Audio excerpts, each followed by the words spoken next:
শুভ দুপুর বন্ধুরা। তো আজকে বৃহস্পতিবারের দুপুর কি রান্না করলাম সেটাই তোমাদের সাথে শেয়ার করছি। কি হলো বাবা? ডাল হয়েছে। তো এখানে রান্না করেছি মুগ ডাল, আজকে বৃহস্পতিবার তাই নিরামিষ, একটু ঘন করে বানিয়েছি।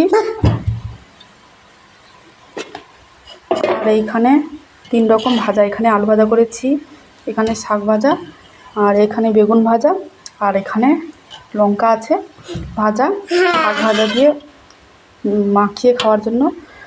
তো আজকে এইটুকুই বানিয়েছি, আজকে বৃহস্পতিবার যেহেতু নিরাম। তো তোমাদের বাড়িতে কি কি রান্না হয়েছে অবশ্যই কমেন্ট করে জানিও। তুমি খাবে ভাত? ঠিক আছে, টাটা বলে দাও। টাটা। চান করে চলে এসেছে খাওয়ার জন্য। টাটা করো, টাটা টাটা করো একটু। ঠিক আছে, ও লজ্জা পাচ্ছে, এখনো চিউনি দেয়নি, এখনো ভাত খাবে। তো রাখছি, সবাই ভালো থেকো।